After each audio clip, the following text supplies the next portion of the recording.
Fire, mate. We're on fire. We're on fire. What's on?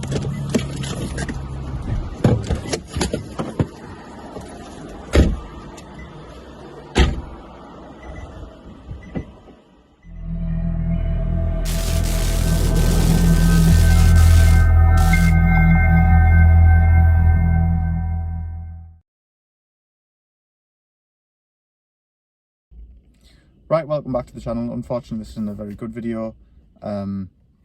We've decided that I'll be closing down Tactical Racing. Nah, I'm only joking, but I bet a few other companies were like, oh yes, we can get some business.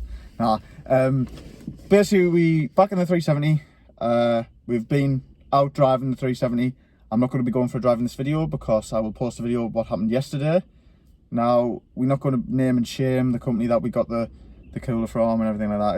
It's something that, it's just one of them things that happens. The oil line pulled out on the oil cooler, causing the car to lose oil while we were driving, which luckily I noticed straight away. I turned the car straight off and pushed it home, which was a pain in the ass because we're a mile from home. It's too low to go in recovery trucks or any of the local recovery trucks, and it doesn't have a tow eye at the front. So I wish I'd videoed it, but we done some sketchy way getting it home without starting the engine. But what we're going to talk about in this video is, first we're going to show you the progress, which is class, and the car's been driven. We drove it for a good 6-7 hours now, and it's driving class bar this oil line issue. But we're going to go through the different things that we've picked up, things that we need to change, and things that can potentially be an issue. Also the things that are great on it. So the first problem was the one that I'll post up now.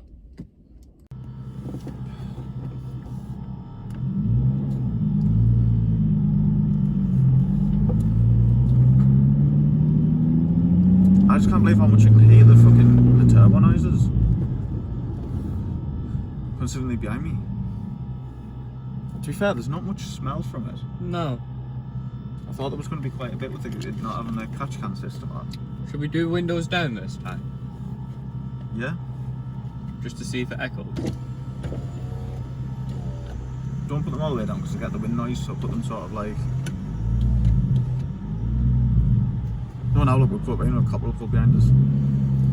It's definitely that. Do you know that smell? I think that's from the catch can. They have an exhaust hanger hanging off the hanger, and the hanger's on the exhaust, and it's just bounced on the floor. That was very distracting. This clutch is really hard to get used to.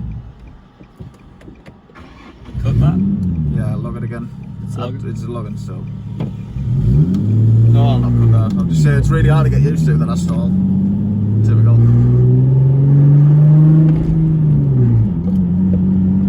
It's weird. The bite point's just like Instant. yeah. Oh, typical. I think it is a copper that's pulling up behind us. I think it's a cop van. No, It's not. it's just a Fiesta.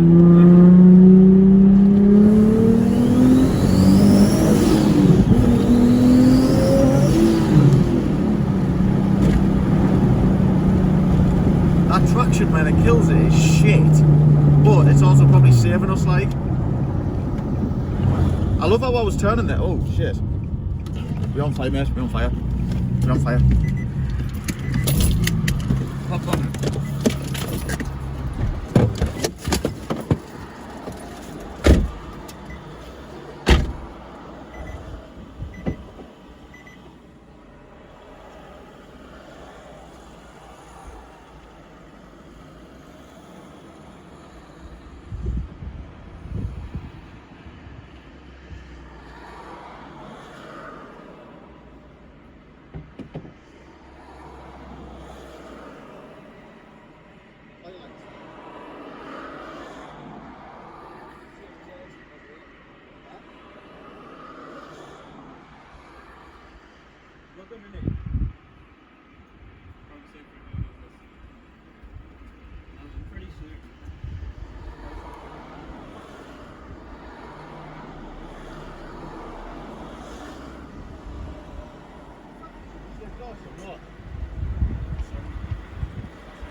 Now what happened here was the oil line on the oil cooler, the air fitted actually tore completely from the air fitting.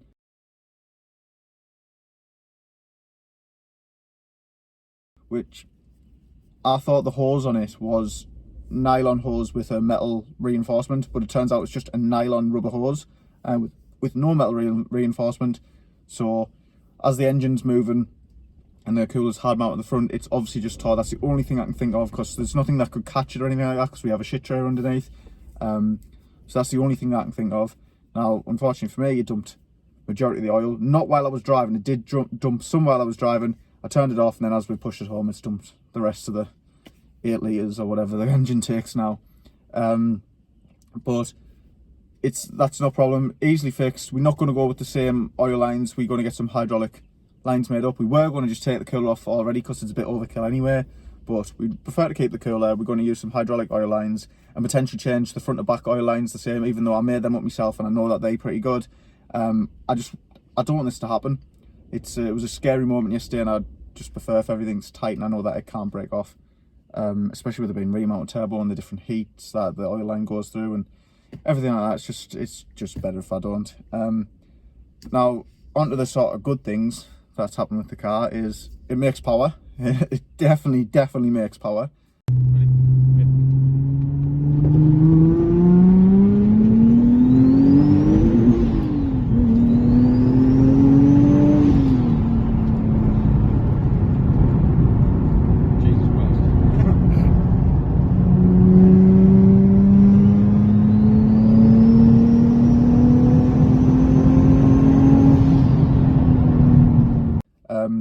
We've got the turbo. Now people are talking to us about lag. Now it is laggy, but it's not laggy because it's rear mount. It's laggy because the turbo's probably a bit oversized for the car.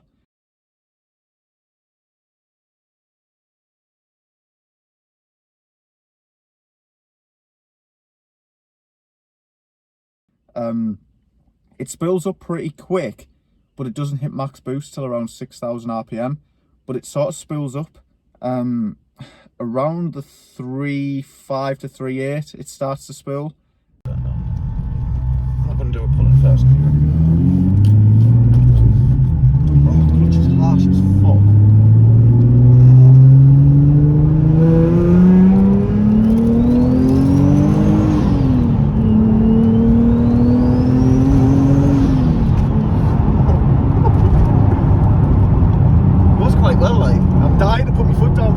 That was like what, 5,500 rods? Yeah.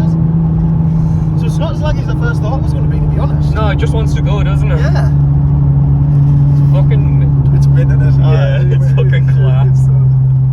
It's sort of, the power's sort of more like a supercharger is the best way to describe it. It's not like a front mount where it's like this instant power boost. It's sort of like gradual but vicious at the same time. It's such a strange sort of power. It's very loud, the turbo noise.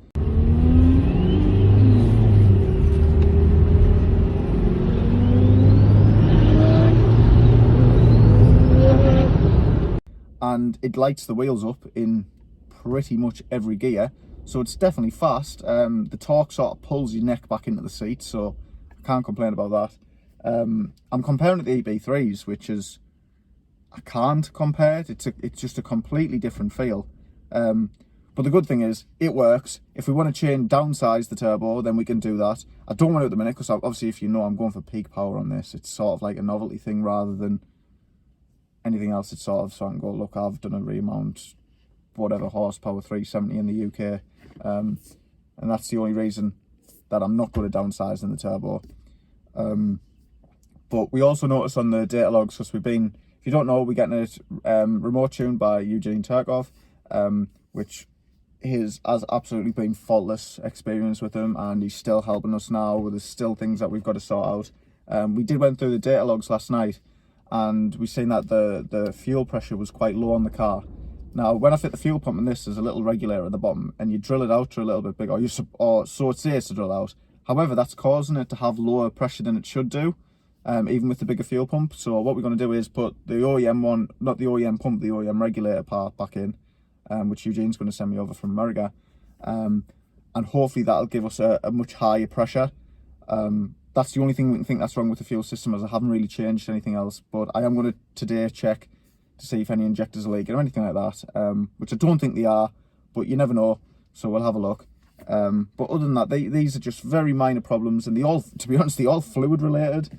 They nothing to do with the turbo systems actually being a problem. But yeah, it's such a weird thing to drive. We've only got the 7 psi spring in the wastegate. We don't have a boost controller. We all run off spring pressure. So yesterday, I think the max it made was about 7.8 psi. Now, obviously, it's crept a little bit by 8 psi, but it's remount. The wastegate comes off on a 90 degree, so it was expected anyway.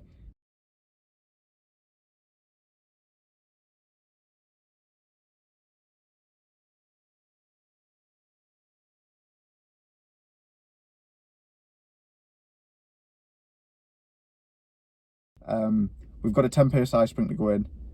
We don't know if we're going to go with that yet. We 100% not sure. We want the car driving and everything fine first. But like I say, it made it home. It drove all over. Up until the oil line bust, it was pretty faultless. It just drove really nice and was quite happy to drive it around. The miles per gallon shows up a little bit better, which is weird because it was shit beforehand. But yeah, we sort of, I'm pretty happy with it, to be fair. It's getting quite a bit of recognition online. The work from H Fabrication on the exhaust side of things was mint. He was over with our unit and we were mocking up how we wanted to do it, how I wanted the exhaust to sit, how we sort of wanted the second tip as the screamer pipe. And as you can see, if you see on the photos, the work's immaculate. Yeah, so far everything's held up. The scavenge pump is a little bit noisy if you're on idle or say traffic lights, but while you're driving it's really not that noticeable at all. In fact, I can't actually notice it that much from the driver's side. It's my passenger Teen, and he noticed it a little bit, but we have to keep on listening to make sure it's working. If you've got your radio on, which obviously we didn't yesterday, then you'll not be able to hear it at all. And I don't mean turn the radio up and have head banging tunes on. I mean just normal sort of volume, you'll not be able to hear it. The car revs faultless. It doesn't feel laggy, although the figures sort of show that it is a little bit laggy. It doesn't feel it. It feels like it's got power all over. So I'm more than happy with it. And there was a lot of people who worried about the oil system from the back to the front not working. Well, I've had no problems with that, bar this oil cooler, but that's unrelated to that sort of system. I don't know how to describe it. Yesterday was just a full day of mixed emotions where I was happy and then shitting myself, then happy then shitting myself. So yeah, basically overall I'm buzzing with the car. It's class.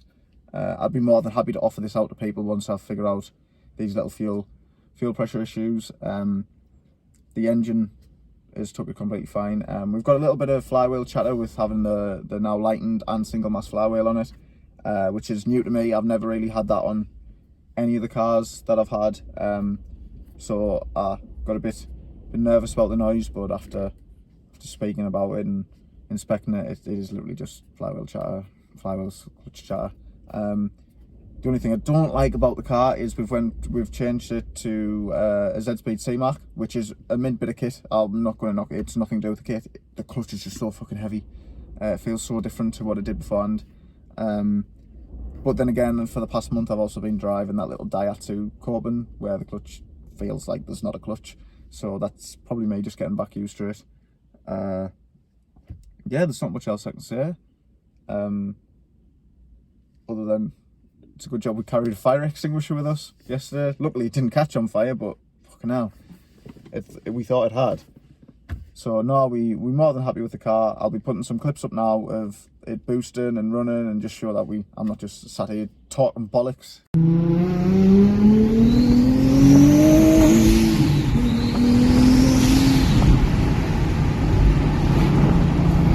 So you can sort of understand what I'm talking about. I'm very excited about it. I'll also put a picture up of how the oil line came off, which is just guttering, but fuck it, these things happen. It's the first time doing this sort of thing, especially in the UK. First real road test of a remount turbo for the 370Z. First sort of testing different brands that I've never used with the Civics. But yeah, I'm more than happy about, like I say, the oil cooler, what happened. I'm pretty sure the company's gonna respond to my email, which I'm gonna apologise in advance for. It was fucking canny nasty from me yesterday because I was pretty pissed off about it.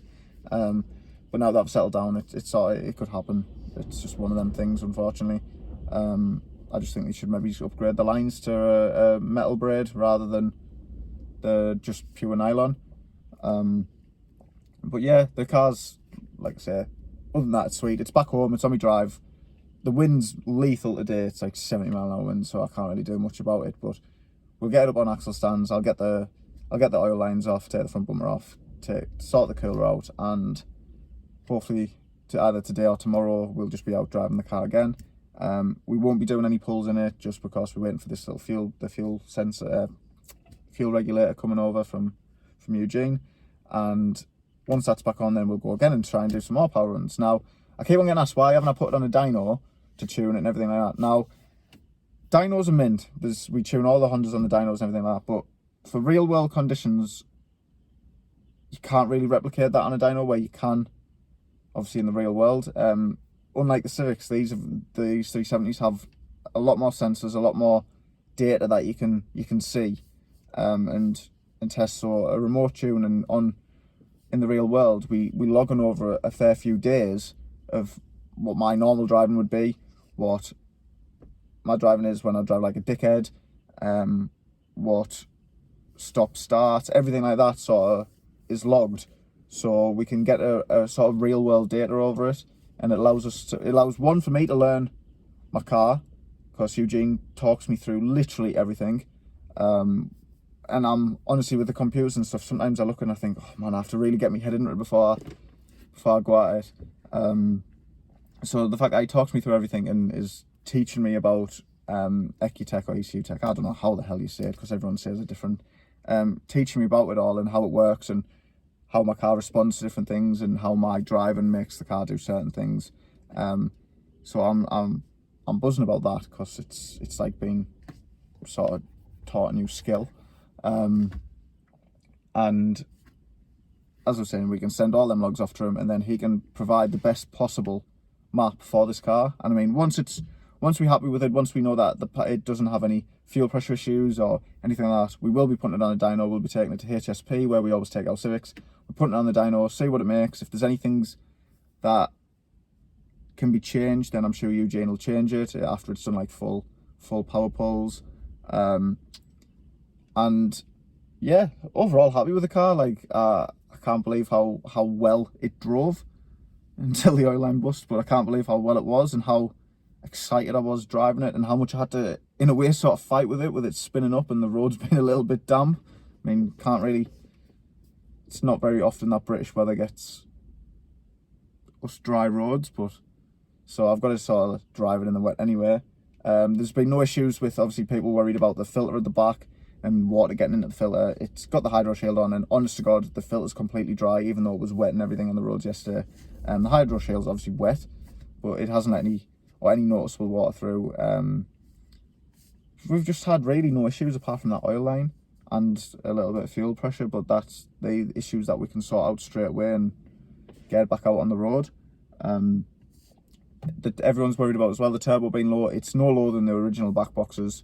The lowest part on the car is actually the sump, because of the sump spacer. But like I say, we've got a shit tray, an aluminium shit tray underneath, so everything's covered anyway at the front. So nothing, if it bashes off anything, then that's just fucking unlucky. We haven't scraped on anything so far, so it shouldn't be too bad. And I am lowered. We didn't go for the 3-inch exhaust. We went for 2.5 inch, as we kind of wanted the pipe to keep a lot of pressure in, so it could spool the turbo better. And it's sort of worked, to be fair.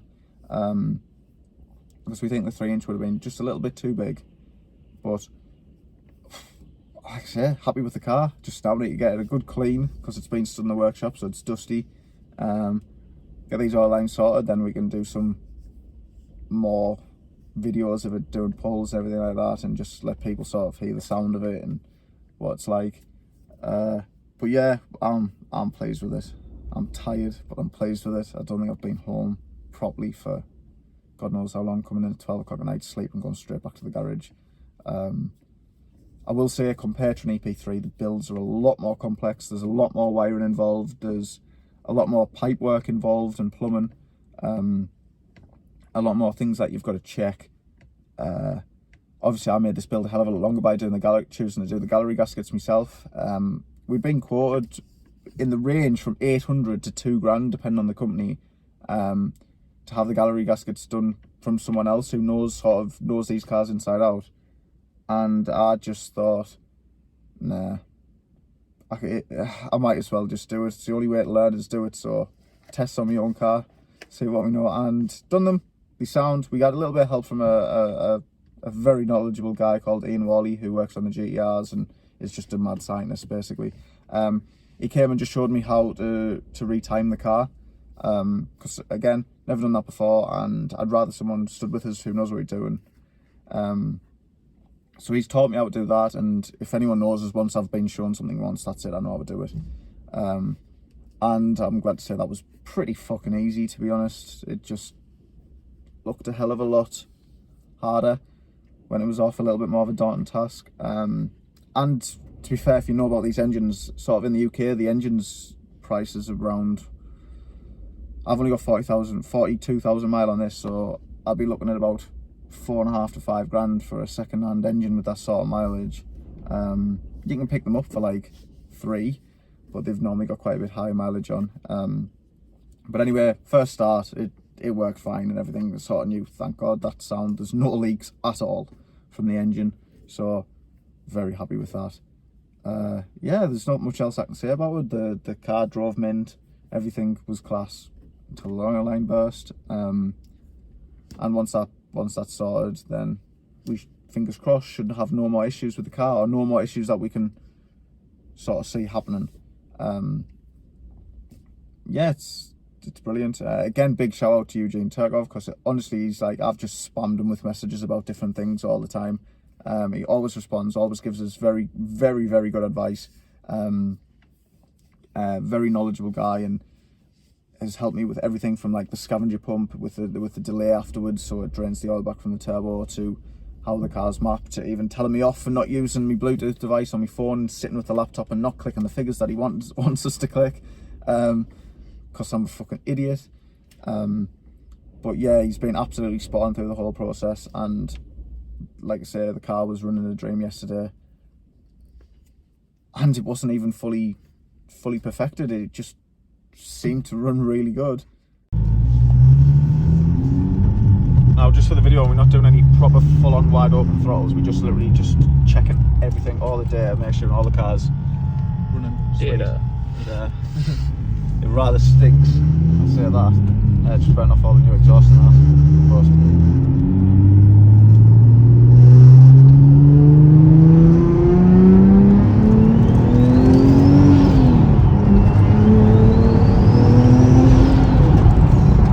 that's only a 5,000 RPM pull, 5.5-ish, and you can feel it wanting to go straight away. Quite happy with this. We've only got the 7 psi springing at the minute. Everything seems to be going pretty well. Right, third gear. Wide open throttle. See, I'm stopping there at about 5.5, and it's pulling really well. Like, it's nice. Feel like it wants to keep going? It does. It's definitely. Now, people keep on asking us about lag. It is it just shine on me. People keep on asking us about lag, and it is a little bit laggy, but that's not down to it being remount. It's actually down to the size of the turbo. We went for a bigger turbo than what we probably should have. There's a weird car behind us. Than what we probably should have, but it does the job, and it's sort of, I don't know, it was a fucking £150 turbo or something like that, and it's running, touch wood, pretty good. I can take it off me now just in case. I wish the flash would go off. Turn it on. Yeah, just not the video. Yeah, and it's gonna be. I'll forcome a big shout out to Keel for letting us get on the dyno and seeing what it does. And shout out to H Fabrication for all the exhaust work he's did. And to Ian for literally asking him stupid questions that are 370/GTR related, and I'm just being able to answer us straight away while calling my car a shed. Just a shout out of that to all them people who's helped us. It wouldn't have been possible without them. Also a big shout out to Tina, the lad who works with us, because he has literally stood with me till stupid hour in the morning, helping us do the clutch. Anything that we've sort of needed to do, we've got it done. And he's always literally been there, doesn't matter what time of the day, anything like that. He sat with us for the last 2 days in the passenger seat, probably holding onto his chair while I've been driving it, with the laptop, checking every single figures. And I've had to have all my trust in him, because if any of them figures differ from what the safe range is, he's the lad to tell us. Big shout out to him yesterday for just jumping out of the car with a fire extinguisher. But yeah, it's been a rocky road building it, but it's class. And we will never, with any of the builds that we do, we'll never hide anything that's gone wrong or anything like that, because it doesn't make it. People seem to think that'll make you look worse on camera or stuff like that. It sort of does and it doesn't, because I'd rather acknowledge their mistakes than try and pretend that we've had an easy way through this. It's the first time doing this. We expected teething issues. Well, I always expect teething issues with anything, and if I don't get them, then that's a complete bonus. And so far, I've been quite lucky with every build that I haven't really had any teething issues with anything. So this is the first sort of build that I have, but then this is again so much different to what really anyone else has done, if I'm totally honest. Obviously in America it's quite big, but in the UK there was very little information available to us, so it's took a lot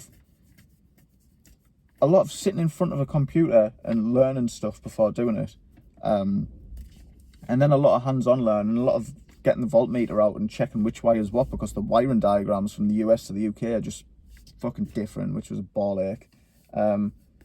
A lot of swearing at clips, and then my fan module decided when we first started, it just took its time. It just picked its time to shit itself. So we had to put another fan module on it, which is not a problem. It was only like 19 quid or something like that. Just once you've put all the coolant in, it's a bit of a twat to get to.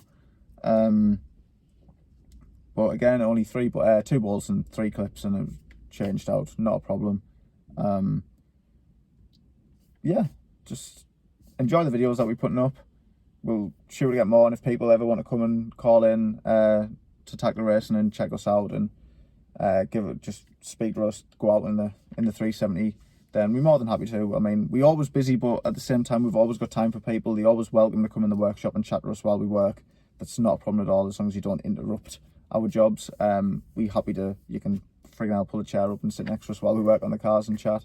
We're not one of these people where we're scared of people standing watching us work. It doesn't really intimidate me, and it doesn't really intimidate Tina. If you get on either of our nerves, we'll just say fuck off, step back. But yeah, the more people that follow us, the more people that subscribe to this channel, then probably the more crazy builds we're going to do. We're probably going to do something with the Daihatsu now, because I'm going to be driving the X-Trail as a daily, and then this probably has a little bit of a daily as well, because I always just end up picking the car that I enjoy the most. But I'm going to try and be sensible and drive the X-Trail a little bit more, keep the miles off this and stuff like that. So the Daihatsu's sort of free game now, so I don't know what we'll do with that. I might just put a big turbo out the bonnet just for the crack and see if we can blow the engine up. See whatever gets us the most views, if I'm totally honest, because let's be real, we sort of chasing clout now. So yeah, hopefully you'll follow our videos, subscribe to our YouTube channel, follow our page on Facebook at Tactical Racing UK. Have a look on our website, tacticalracinguk.com. We uploading 350, 370Z parts. We've uploaded about 200 the other night, of between the 350 and 370 parts, a lot of clutches and stuff like that. We will be uploading slowly bits of the turbo kit. So you can, if you wanted to attempt this yourself, you can. However, if you fuck up, that's sort of not our problem, because we fucked up. Well, not us, but the car sort of fucked up. So if you fuck up from doing it yourself, it's probably best to actually come to us to get it done, because now that we've had the experience doing it, we could definitely do it again, and not make them mistakes that we made the first time round. But yeah, like I say, we'll be uploading the parts from them, and the things like the scavenger pump and stuff like that, the relays that you need to use, so you can purchase them from us. Also, we open to working with people who's already got exhaust systems and want them adapted to fit a remount turbo. That also isn't a problem at all. We can certainly do that. We don't know how it will respond and how the turbo will be come in, whether it'll come in really laggy or it'll come in straight away, depending on your setup. We can only tell you what it is off the setup that we've tried. But yeah, we are going to be offering that to the public. We're also going to be trying to do an FN2 remount turbo. We're just waiting for people to get back to us and be say, right, they're happy to give us the car. Obviously they'll have to pay for parts, but the labour charge will be completely free on it for the first kit. Now, the reason we want to do a remount on the FN2 is not because it's better or anything like that, because every Sidewinder or turbo build in the FN2 we've seen sort of ended up catching on fire at some point in its life, just purely because of the space and the heat. Now, people say, oh, but it's because people are not spending enough on heat shielding and all the rest. Now, a lot of people are actually spending enough on heat shielding and stuff like that, but the temperatures are so hot in that little space that even the heat shielding isn't helping that much. It does for an extent, but it depends on how hard you drive it. Now, if it was remount, there's no need for any of the heat shielding. There's no fuel lines that are going to catch on fire because the heat's all at the back of the car now. It's away from where there's a fire risk, should I say. The only thing you got to watch out is the oil line, that the oil line doesn't split. But with the FN2, I'd imagine you'd be able to size the turbo a lot better. Probably even a GT30 will just work just the same. It can just be the Chinese GT30. And we should hopefully see sort of the same figures as Sidewinder, as the flow shouldn't be any different. It might be a little bit more laggy. Not horrific. People seem to think these remounts are just like super lag monsters, but they're really not. It might be like an increase from normal of like 500 RPM. So you wouldn't really notice it in the real world unless you were really, really chasing figures, and chasing like sort of your mid-range. And the sound from a remount, man, if you just listen to the videos, they sound phenomenal.